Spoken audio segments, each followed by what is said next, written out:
intelligent as completely nuts.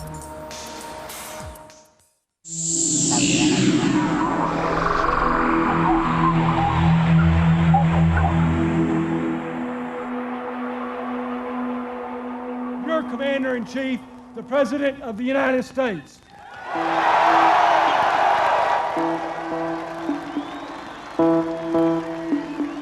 America sees itself as a no-nonsense place where solid values are instilled in the people by rational leaders.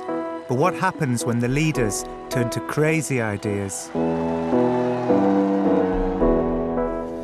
They used to put out there in the Old West a wanted poster. It said, wanted, dead or alive. All I want, America wants him brought to justice. In the weeks after September the 11th, I started hearing rumours that the FBI were using psychics to predict future terrorist attacks, and that wasn't all. A former CIA man told me that the US Army used to secretly undertake thought death experiments, try and kill things just by staring at them. I said that seemed unlikely, and he said that's because I wrongly believe that our leaders are rational people. This whole area is just crazy, and there's just as much nuttiness within our CIA and the Defense Department as there is outside of it. Why is that? Because people are basically nutty. That means there's lots and lots of people out there in high places in our government who believe in these far-out things. Dr. Hyman came to meet us at the suitably surreal Las Vegas at the end of 2001. He said he didn't know much more because these things were highly covert, but he did give me some pointers. I found people all over the Defense Department and all over some of our other agencies, be people who would learn to fast and go on a vegetarian diet, then a biotic diet, and then actually could fast for days without having to eat food at all. And they also would learn martial arts, but they also would learn to walk through walls, and we're going to learn to pick up other people's thoughts and stuff like that. And this was serious business, you know. Some people are actually pushing this. I said I should try and find out what was going on, if these things are alive today in the war on terror, and he said good luck. I don't know what's going on. It is an area where, you know, it's a funny area, you know, and it's a mess, by the way. It's very hard. If I suddenly became dictator of the United States, I couldn't track all this down. There's no way. You know, these agencies work by themselves, and there are people who work independent of the agencies they work in, you know, and you get all kinds of loose cannons running around there. It's just a mess. And so, for the past 3 years, ever since my meeting with Ray Hyman, I've been piecing together the secret history of these experiments and tracing their ongoing impact on George W. Bush's America. This film is about how it all began in the 1980s with General Stubblebine and the Goats.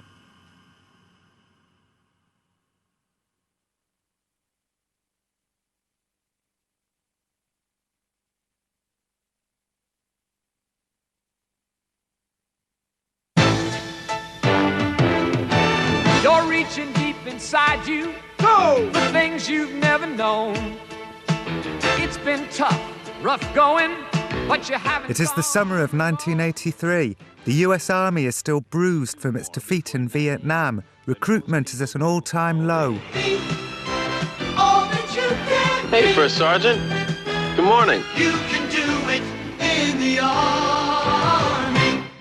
Over at Military Intelligence Headquarters, Major General Albert Stubblebine, who has 16,000 soldiers under his command, is secretly trying to walk through his office wall. You know, the electron, or the atom, is made up mostly of space.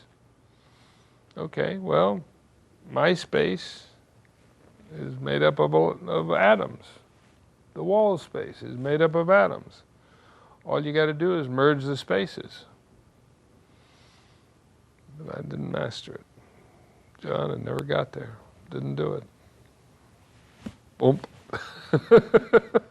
I just haven't figured out how my space fits through that space because I kept bumping my nose. General Stubblebine has never before spoken publicly about these things. He said he was confounded by his continual failure to walk through his wall.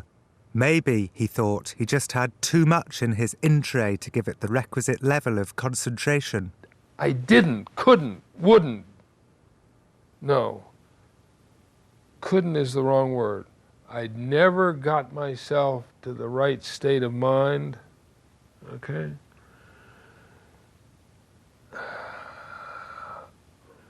If you really want to know, it's a disappointment.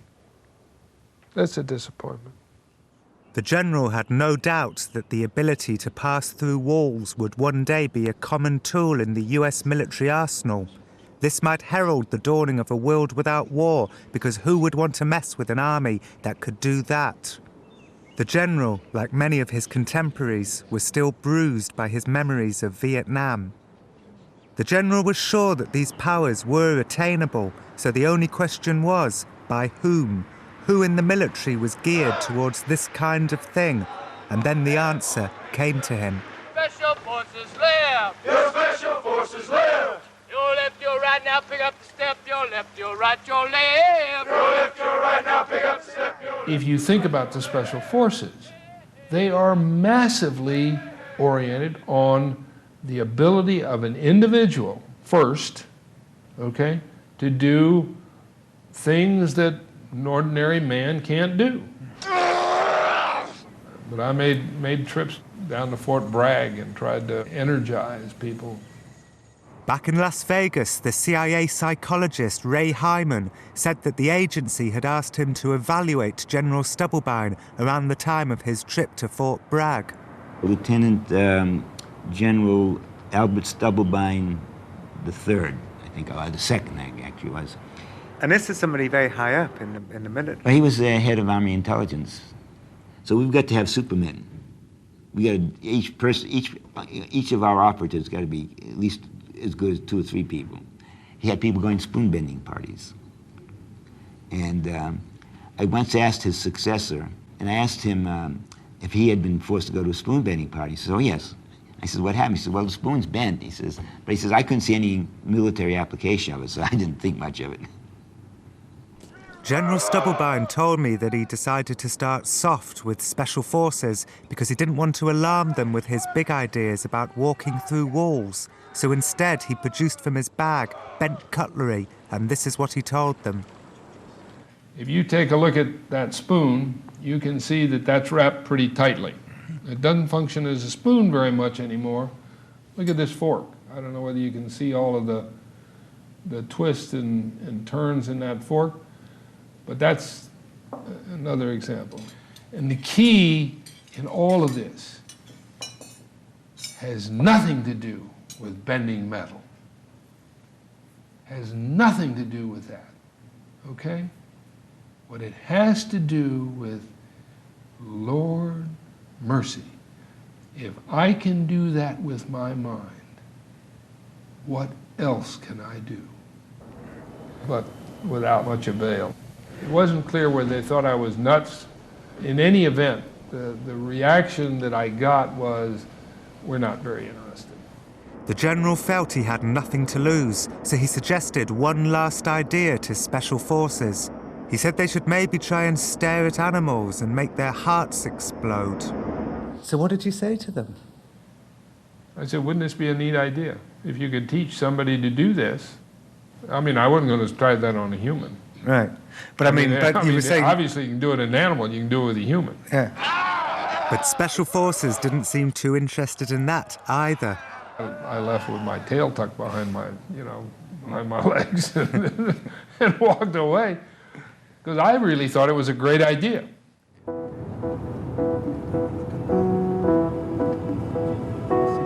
For the past 20 years, General Stubblebine has assumed that they considered his animal staring idea to be crazy.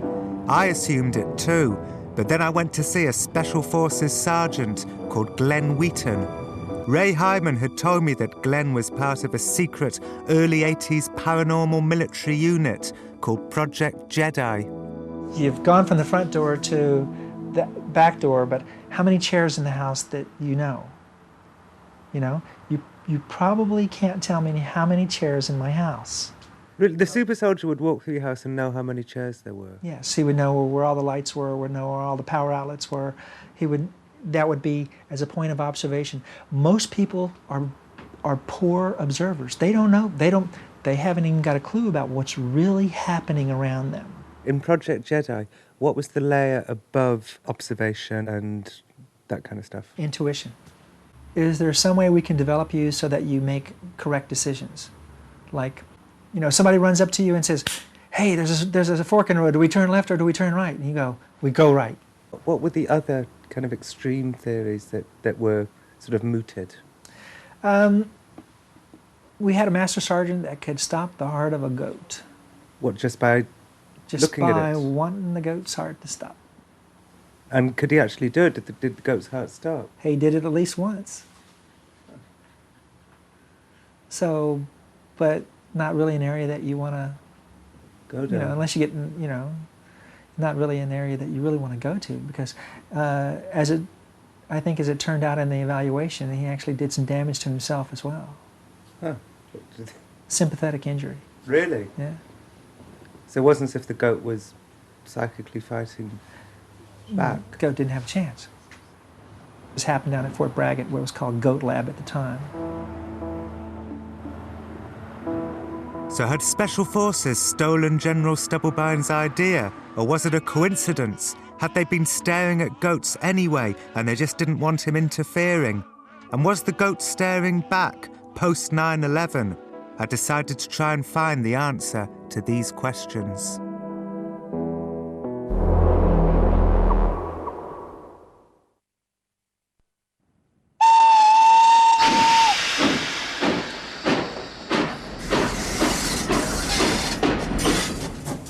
Birdseye introduced new Steam Fresh chicken meals. Steam from frozen in your microwave for more natural flavour, with nothing artificial added.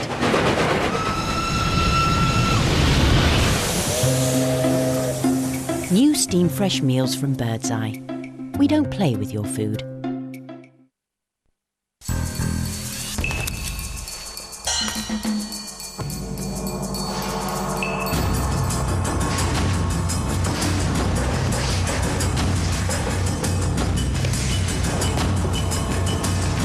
Knockout value on a Citroën Zara Picasso, now available for just $9,995. World Championship value from Citroën, the World Rally Champions for 2004.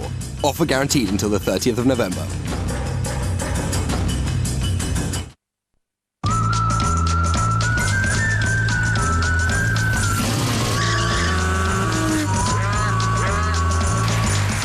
Orange don't like to be beaten on tariffs. So if you find a selected standard tariff on the high street that you really like from one of the other major networks, then we'll match it. The Orange Value Promise. That really is another reason to be orange.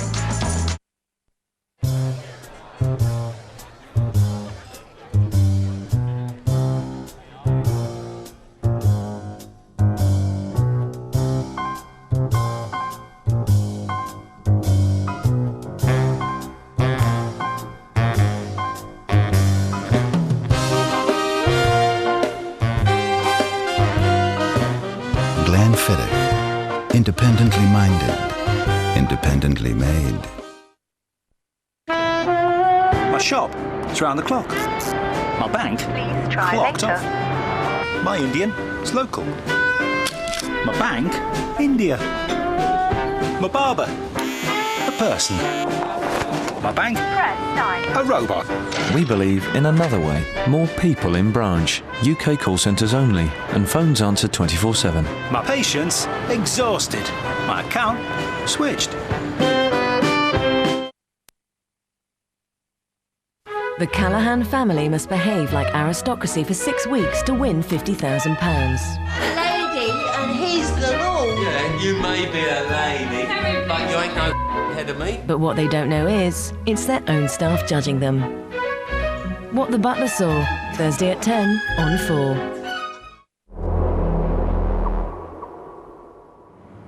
I called Fort Bragg and asked if I could see Goat Lab, but they said they didn't know what I was talking about.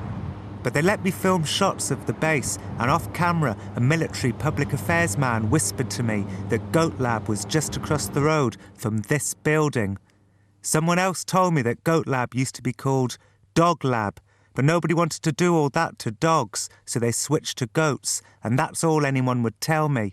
I felt I was getting close to a great army secret. Glenn says that the master sergeant who could stop the heart of a goat was called Michael Ichanis. How did he get sick as a result of stopping the goat's heart? To generate enough power, to generate enough force of intent to damage the goat, he damaged himself. What part of him? His heart. His heart was damaged. Yeah. Can you do that? Not really. Can you not do it because you don't want to, but do you have the power to stop a goat's heart? No, I don't think I have the power to stop a goat's heart. I kind of think that if one trained themselves to get to that level, then one would have to say, what did the goat ever do to me? You know, why that goat? I had many questions. Were they staring at goats again post 9/11? Could I find Michael Ichanis? And how did this all begin? Who was the inspiration behind the wall walking and the goat staring? And so I asked around, and the same name kept coming up.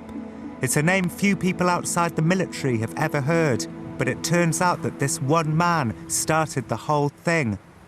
His name is Lieutenant Colonel Jim Channon.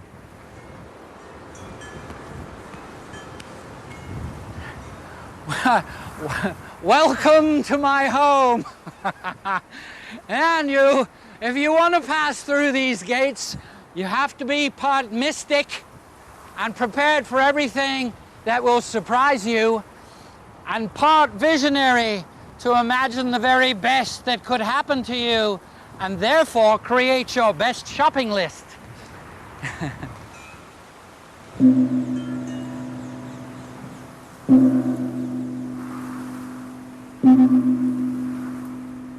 Why are you unlike my mental picture of a lieutenant colonel in the US military? Because you haven't seen many. Yeah, the only reason that you have a funny picture of us is because you've been watching too many movies made by people who don't know anything about it.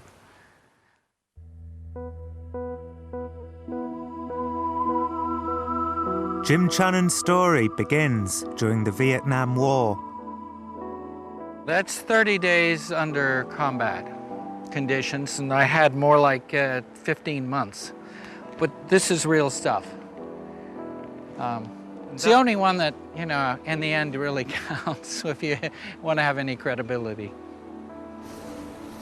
Being in Vietnam 8 years without a satisfactory conclusion left us as an army thinking that, you know, we've got to change some things here.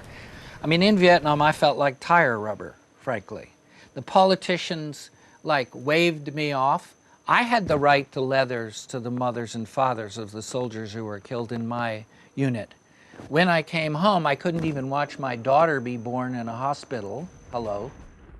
Jim says that in Vietnam, the US Army was guileless and kind-hearted, and many of his men were killed because they impulsively fired high, missing their targets, and they just weren't the killing machines that the Army wanted them to be.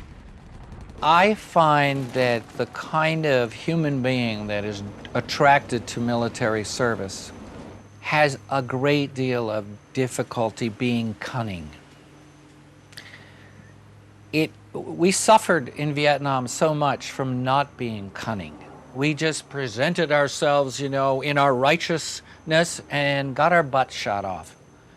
When Jim returned from Vietnam, he asked the Pentagon if he could go on a fact-finding mission. He wanted the Army to learn how to be more cunning. The Pentagon, bruised like Jim from Vietnam, agreed.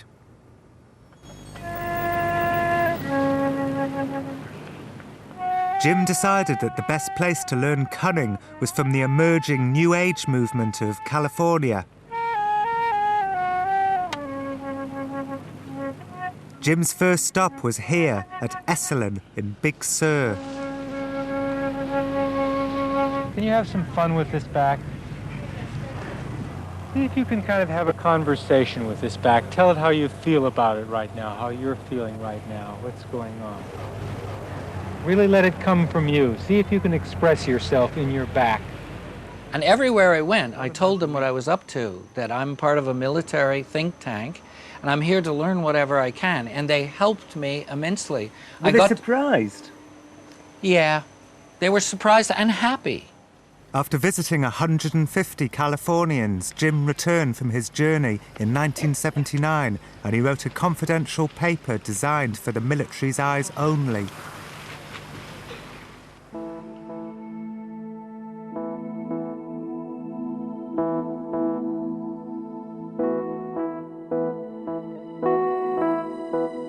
In Jim's 1st Earth Battalion, soldiers would carry baby lambs into hostile countries. They'd greet the enemy with sparkly eyes and an automatic hug.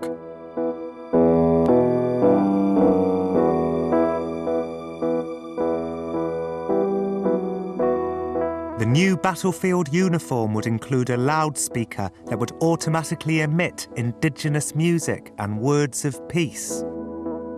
If this wasn't enough to pacify the enemy, the loudspeakers would be switched to broadcast discordant sounds like acid rock music out of sync to bombard and confuse the enemy.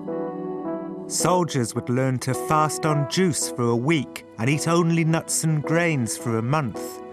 They would fall in love with everyone, sense plant auras, obtain the power to pass through objects, stop their own hearts with no ill effects, have out-of-body experiences, have the ability to massage and cleanse the colon, stop using mindless cliches, stay out alone at night, and be able to hear and see other people's thoughts until they became super warriors, warrior monks. Do you actually believe that it is possible for somebody to reach such a high level of warrior monkdom that they could do things that ordinary people just could never do, like, for instance, become invisible or walk through walls or stuff like that? Well, people under extreme pressure have been known, pregnant women have been known to lift up automobiles when their child was under it. We could expect the same from a warrior. Now Jim had to sell his ideas to the Army's top brass. He convened a make-or-break meeting at Fort Knox. And as I was flying toward the think tank meeting at Fort Knox, I went, you know, I can't just give these people a briefing about this. This isn't just information. So rather than tell these guys I'm going to give you a briefing about it, I said, I'm going to initiate you into the 1st Earth Battalion. I said, to begin the ceremony this evening, gentlemen, we're going to do a mantram. Take a deep breath, and as you let it out, sound yee.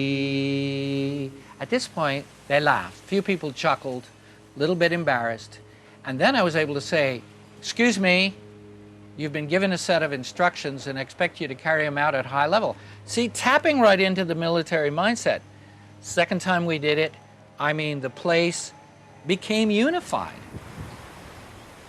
Jim took me to his garden. He said he'd perform for me the very same speech he performed for the commanders of the US military at Fort Knox back in 1979. Gentlemen, it's a great honor to have you here in this place of sanctuary where we can mend our wounds and dream our dreams about better service. It's time that all the armies of the planet join together. So join me in this vision of being all we can be, because this is the place where the 1st Earth Battalion began. And this is the place where you, still, with the full permission of the United States Army, have the right to think the unthinkable, to dream the possible, and with your service, intention, and selfless nature, bring it about for others.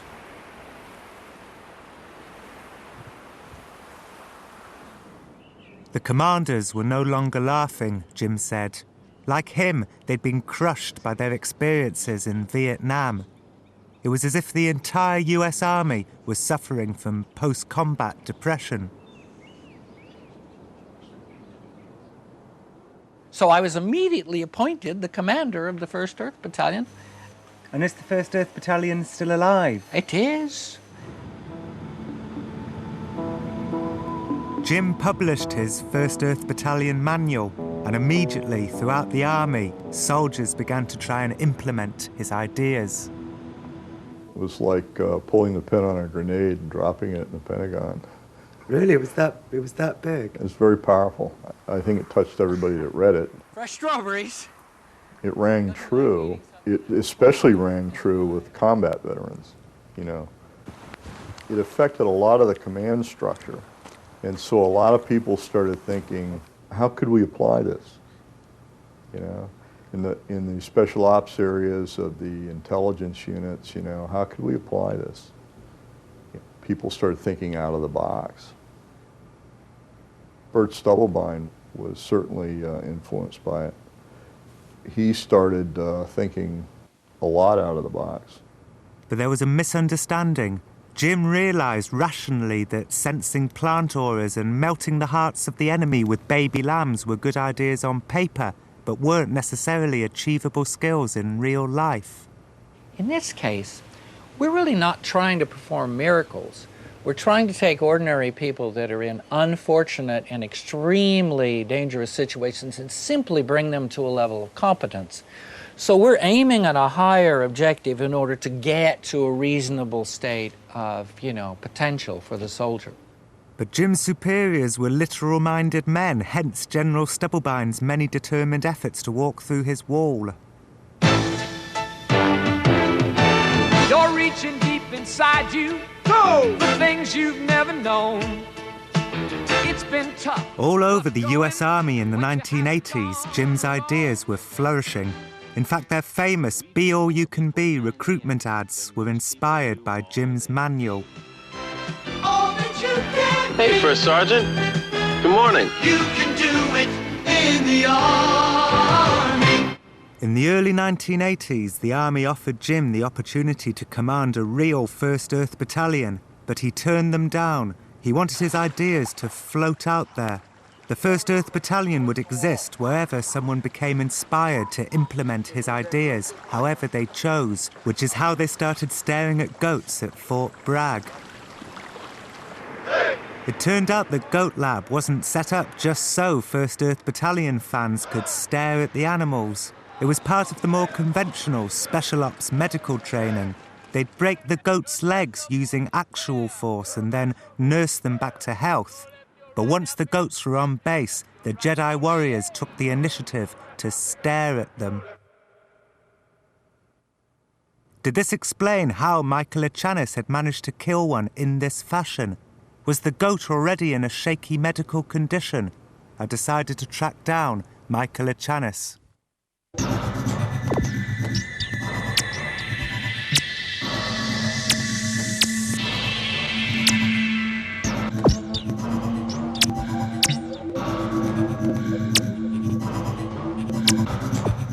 It may be surprising to learn that the man initiating this frenzied mock knife attack is a great fan of Jim Channon's peace-loving 1st Earth Battalion manual. His name is Pete Brousseau, and he's a former colleague of Michael Echanis. He teaches martial arts to Marines here at Camp Pendleton in San Diego. The bad news is that Michael Echanis is dead. Pete said he'd tell me the strange story of how he'd come to die, but first he wanted to show me an invention of his. This invention is based on Jim Channon's study of chakra points and Eastern mind-body philosophy. It's being carried today by the 82nd Airborne in Iraq. It's called the Predator. It's friendly to the earth and all the other things we talk about, but it has a spirit to it. Things we haven't taught you is it's a push knife. You can strike and push a person away. The pointed verses go into people. Yeah. You take this point and push down, like that. Oh, I'm sorry. And it's just that quick. It began to dawn on me that Pete had a broad definition of Jim Channon's ideals. Just simply place this here, and they're down. You know, and it's just punish the bejesus out of him, you know? Get away from me. Want to grab him and shuck him forward? If you were to grab, you use the kinetic energy aspect of that to remove him away. Is this really unpleasant for you? Oh, yes. Ow. What do you think? Yeah, it hurts like hell. And now this is amazing. This is truly amazing. I'm only going to use 2 fingers and watch where you go. Isn't that something? Okay, yeah. And you want to punch at me because you don't like it, right? And you just let you run into this thing. I don't want to punch at you. What I want to do is just leave. So that you can easily hook a finger, for Why example. are you doing this on me, for crying? Pete's Predator was specifically designed to inflict carnage on chakra points, but even so, it didn't seem very 1st Earth Battalion to me. Okay, well, then stop, let go. stop. Let go. Stop. Will you stop, please? I was soon to have a major breakthrough regarding my investigation into Goat Lab, but first Pete was going to hurt me even more.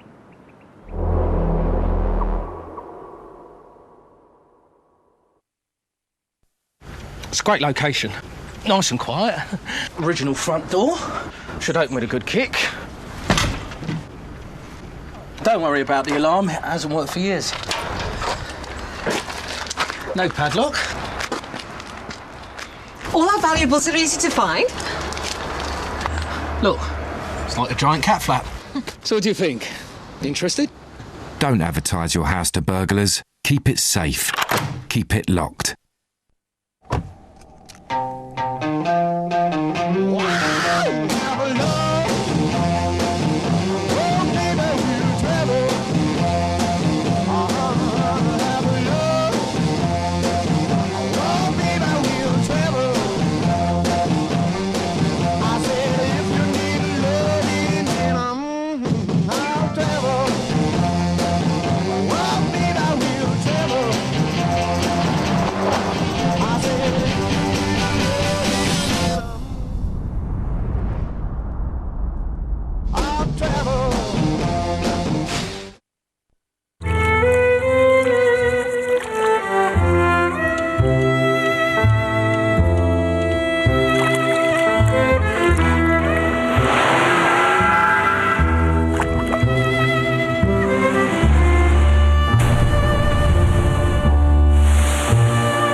Sharp Aquos LCD TV. True color is the key.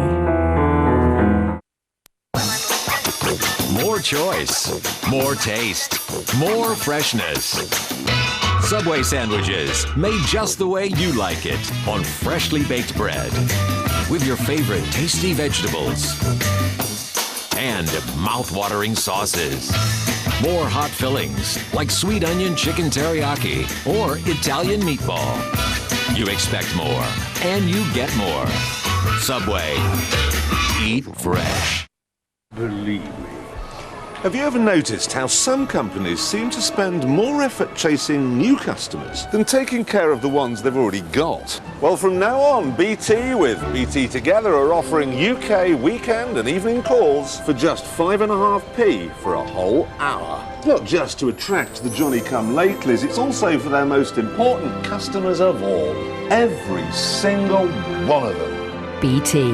More power to you. He had slick back hair. Everything about him was completely caricature. It looked like a lord. If you want to see a lord, you look at Lord Lucan. 30 years on, with previously unseen footage, Lord Lucan's son speaks out for the first time. The Hunt for Lord Lucan, Thursday at 9 on 4.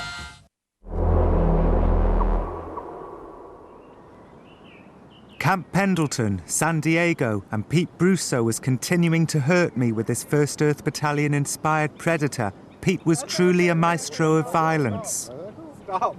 All I need to do is rub his head with it. You can do this, take an eyeball out. If I want a little pain compliance, I'll be as easy as I can. A little pain compliance. You get Later, Pete told me that you can grab an Iraqi insurgent with the Predator, rip out his eyeballs, stab him in the neck. The blood would squirt out like a fountain all over his friends, and this would create a powerful visual psychic disincentive for the other insurgents to attack. It seemed to me that once the American army had recovered their strength after Vietnam, they saw that Jim Channon's ideas could be used to destroy people rather than heal them. Back inside, Pete told me how Michael Ichanis had come to die. The common story that he was killed in a helicopter crash in Nicaragua. That's not the story that I have heard. What have you heard? Michael Ichanis was very much into key energy and projection and trying to bring that more esoteric aspect as opposed to gross motor skill. We're going to apply spirit behind things, mind, body, spirit type stuff. And to prove his mind, body, spirit, he used to let Jeeps run over him. And if you slowly go over the body can pretty much take that. If you hit it with any kind of speed, you've got kinetic energy shock to it. Well, the person driving a Jeep didn't realize he was supposed to slow down too much. Oops, yes, and he took internal injuries and died. That's what I heard. Do you think that they then made up the helicopter story to kind of spare everybody's blushes? Could be. Either way, now that Ichanis was dead, I was at a dead end regarding my investigation into Goat Lab. But then we had a breakthrough. My producer John Sargent went to Las Vegas to interview a First Earth Battalion fan called Colonel John Alexander, who is one of Al Gore's oldest friends. And the following conversation ensued. I wonder, have you heard of Michael Ichanis, John? Have you heard of Michael Ichanis? We were told that in the 70s, he was the chief trainer of Special Forces, a martial arts guy. Almost undoubtedly not true. We were told that in one corner of Special Forces, there was a complete expert in martial arts who was a training fellow who could stare at a goat and stop its heart. Yeah, you're talking about Guy Savelli. Actually, I was thinking of Michael Ichanis. I think it's Guy Savelli.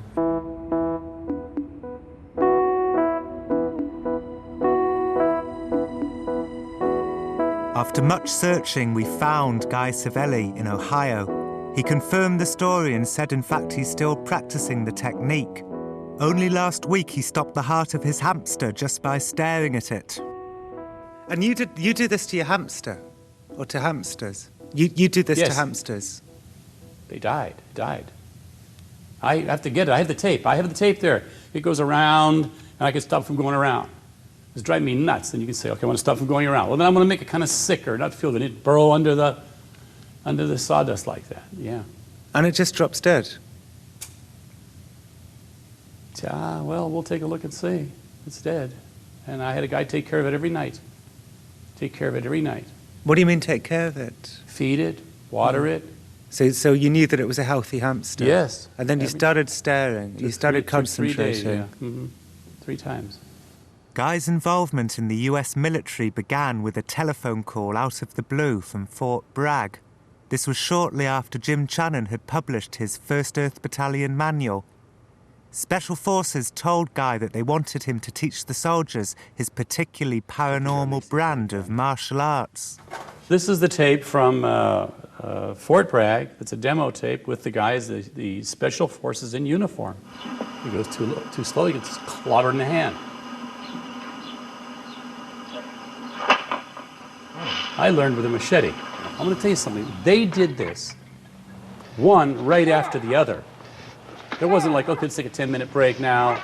We did it one. That alone is paranormal. Break them with their head, break it with their hands, break it with their feet. Bang, bang, bang, bang, bang, bang, bang. Hip here. Okay, let's get done. Let's get done as fast as we can. This is who does that?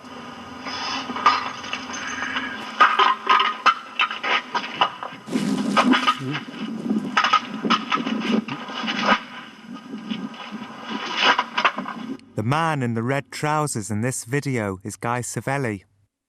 You seen the shield, took mental concentration. And you see the 3 of us standing here. We're all in good shape and not hurt. Special Forces was so impressed with Guy's techniques, they wanted him to go further, to teach them what's known as remote influencing. Oh, that's what that And I taught them how to make a person forget what they're going to say. Really? I can teach, oh yeah, you can do that. You can make a person forget what they're going to say easily. And I said, this is what you do. And all you really say is in your head, basically, you say, no. You aren't, you're you play pool, billiards, or anything? Did you ever get a person when you missed a shot and they were gonna, you wanted them to, you missed your shot and you're going like, "Argh!" And they're gonna shoot now, and you're like, no, and they missed their shot.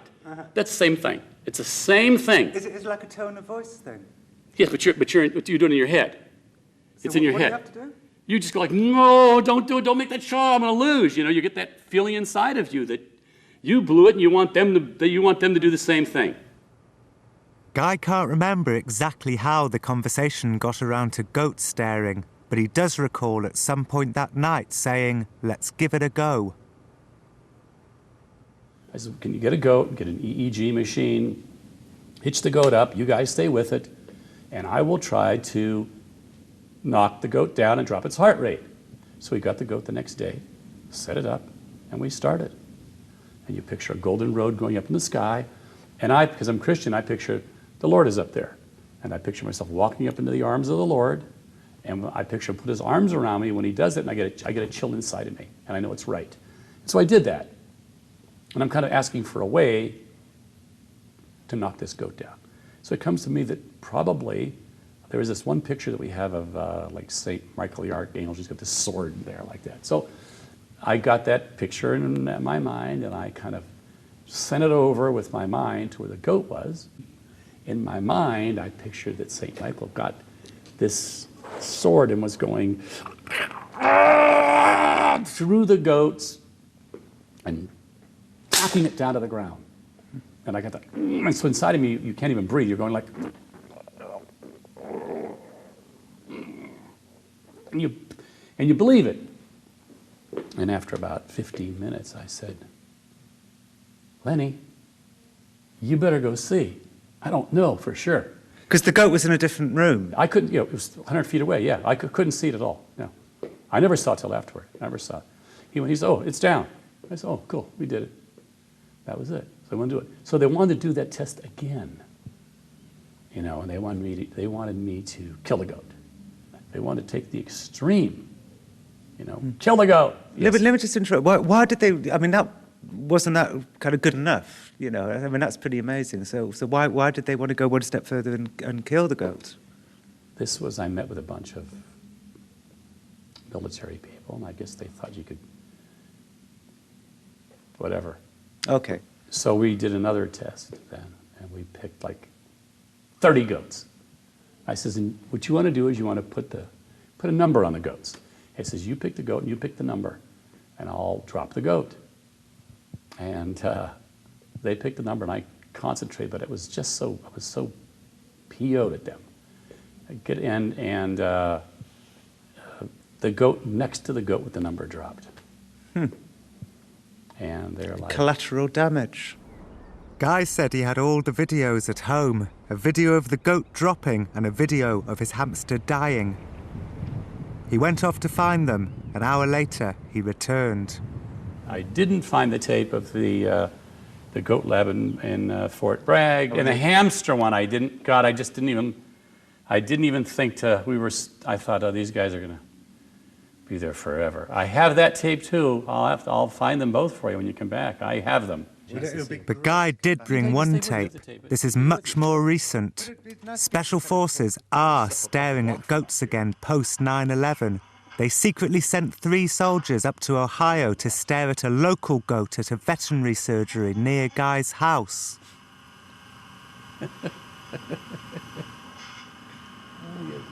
That isn't the best part yet.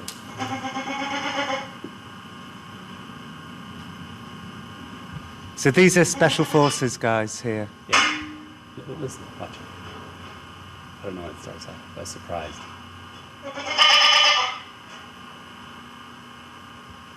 See, they have to take a baseline here.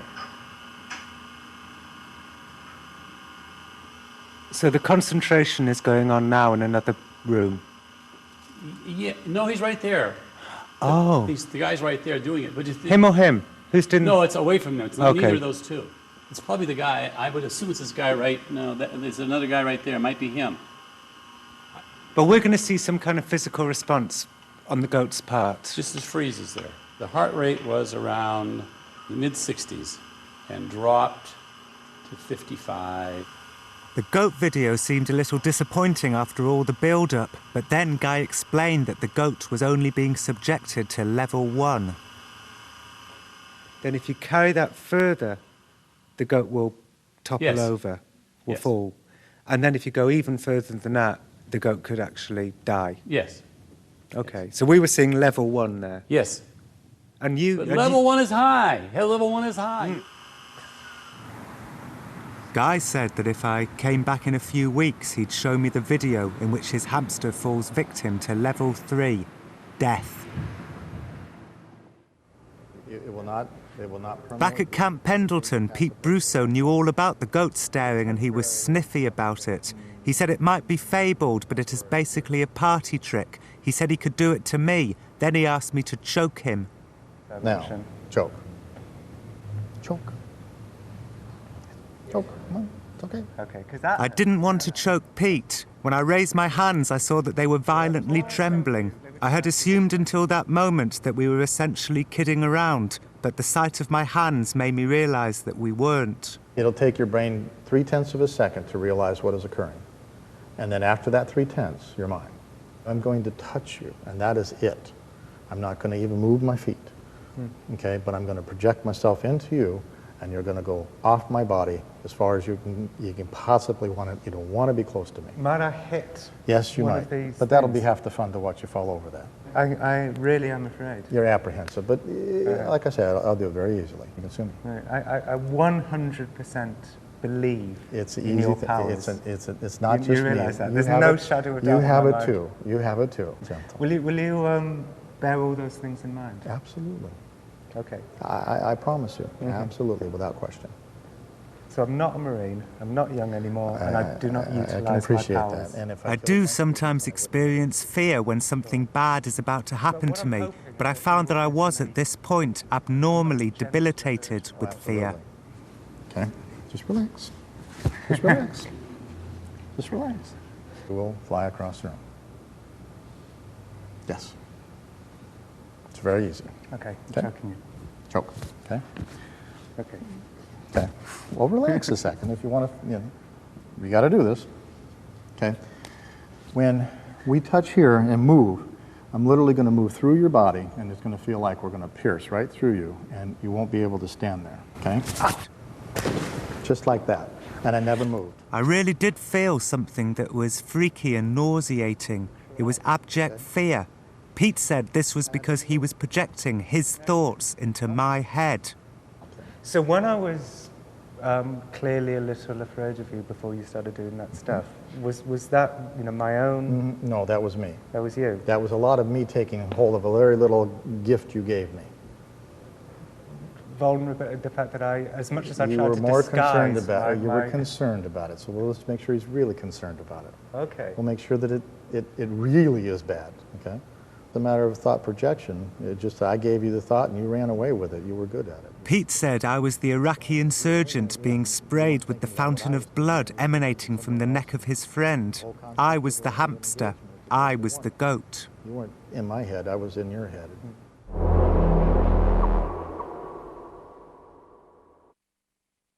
I got it. The blues, man. I got 3 shows tonight, man. We gonna have some fun till 5 o'clock. I say you and me and her. I say us. I say us makes white and black. And it's not a day we don't get it wrong. We get along whatever you say. And we won't belong to let get by fire. Turn the black as black as gray. Turn the black as black as gray.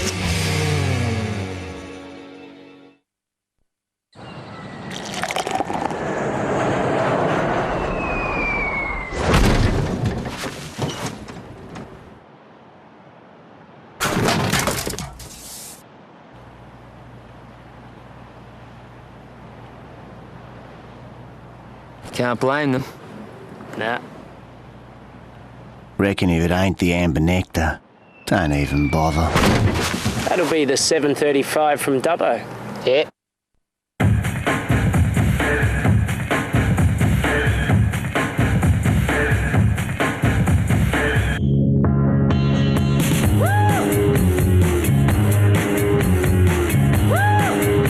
I know y'all know what I'm talking about. Don't be looking at me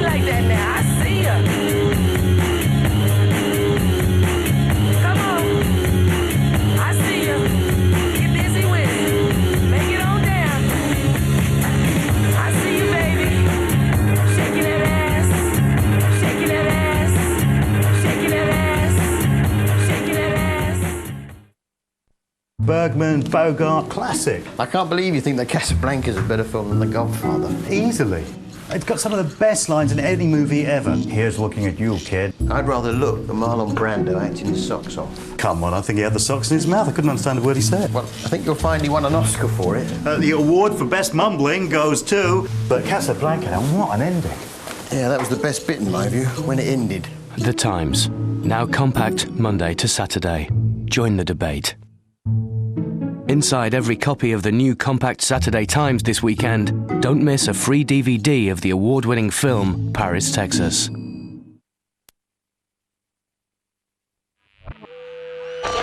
are the greatest artists of the 50s? Summer days alone. Que sera? Heartbeat. You're fine. Go cat go. It's called rock and roll. Rock, rock, rock. UK Music Hall of Fame, after crazy rulers of the world. The news is that Jim Channon has been brought back from retirement by the Army's Chief of Staff, General Shoemaker. Donald Rumsfeld had asked for creative input into the war on terror, but Jim won't tell me what his input is. This is all he'll say. I am still the commander of the 1st Earth Battalion, and I am still sought for my opinion. And how many soldiers do you have in the battalion? How many minds have read the manual? I would say 20,000. But the mindset of openness is stunning. I mean, for the Chief of Staff of the Army to give me a mission to be with the top 30 majors in the Army. And these are really top people. The top people. Like who? Like the Chief of Staff of the Army. Back in Ohio, Guy Savelli has found his hamster video. See, now there's going around there, and you got to get started here. So these are the hamsters behaving normally? I'd never done it before, so I'm trying to work with two hamsters, like two minds there. So I want to keep the one from going in, and I'm trying to make the other one sick. The object is to keep them out of the wheel. I would try to work on both of them separately, which I think is very hard to do. Make one feel sick and keep one out of the thing. And you try to split your mind to do that. You concentrate like, like you do. It's kind of like, now this thing here is looking at me. It was kind of bizarre because he would just stare at me. This little hamster is looking at me. He's looking at the source, I guess. I don't know.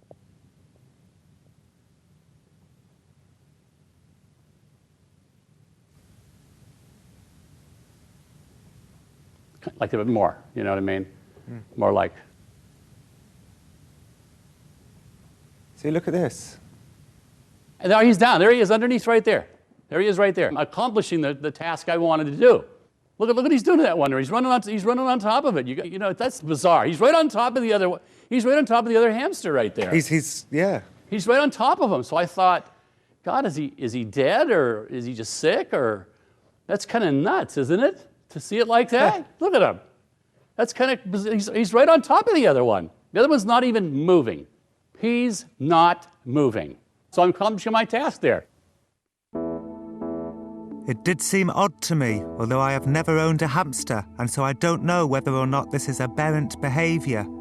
Emotions such as circumspection and wariness are not easy to discern in hamsters, although perhaps hamster-owning viewers of this programme will have a view on this. It gets more bizarre at the end. Get out of there, see? But still, it isn't enough. He's trying to get out of there. In my mind... And this isn't something that he normally does. No! One hamster goes on top of the wheel and stays there. The other one wants to go around.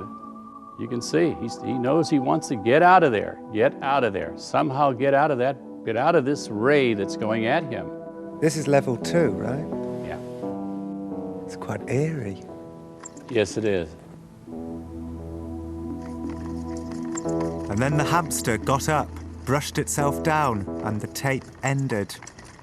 Later, Guy explained that he didn't want me to see the part where the hamster dies because he was afraid I was a bleeding heart liberal and would take it out of context. But, he said, the hamster did die.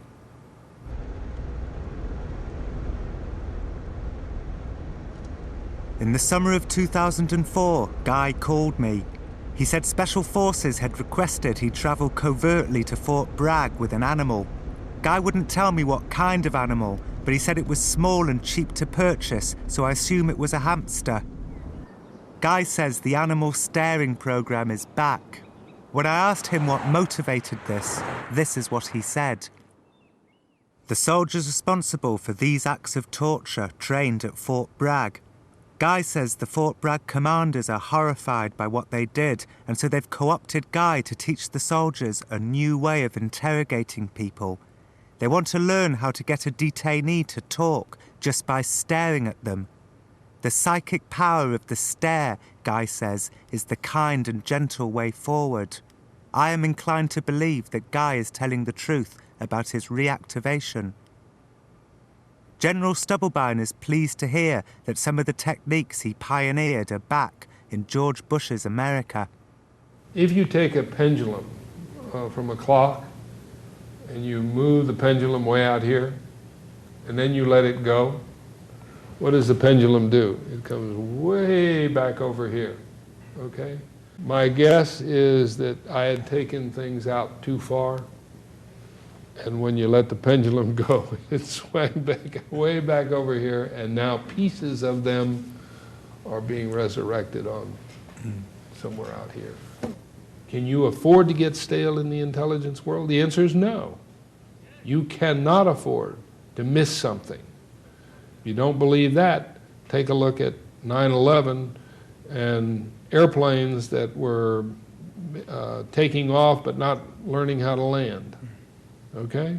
And where did that information get lost?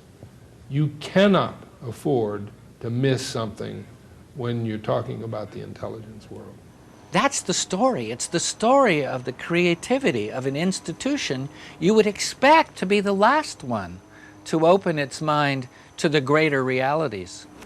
But soon I would discover that some of Jim's ideas are being applied in Iraq and Guantanamo Bay in the most horrible ways.